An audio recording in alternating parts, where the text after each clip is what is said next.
Parlons de l'erreur numéro 6. Demandez à votre équipe de faire des choses sans sens qui viennent du haut n'est pas chose aisée.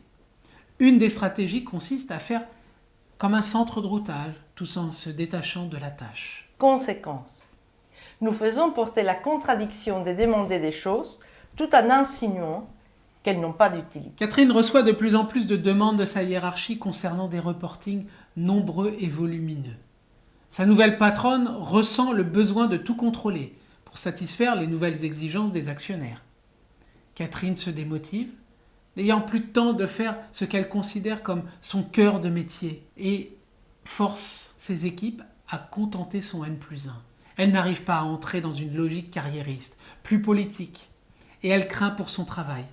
Poussée à bout, elle a commencé à entrer en escalade avec sa patronne et avoir des soucis avec la DRH. Son équipe fait face à ces surcroîts d'activité, sans sens et sans valeur pour eux.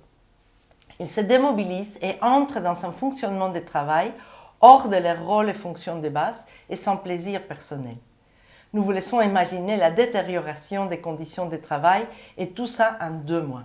Les arrêts de travail et les tensions commencent à alerter les syndicats. Grâce à Forkis, Catherine a pu se concentrer sur la communication avec sa patronne et avec la DRH, régulant les échanges autour de la manière de rassurer ces derniers. Puis, elle a développé une stratégie pour faire le tri, prioriser et savoir ce dont chaque personne de son équipe avait besoin. Ouvrir l'information sur ses difficultés, à gérer ce surcroît d'activité auprès de sa responsable dans un esprit collaboratif. Elle a consolidé la relation avec sa patronne à travers des techniques spécifiques.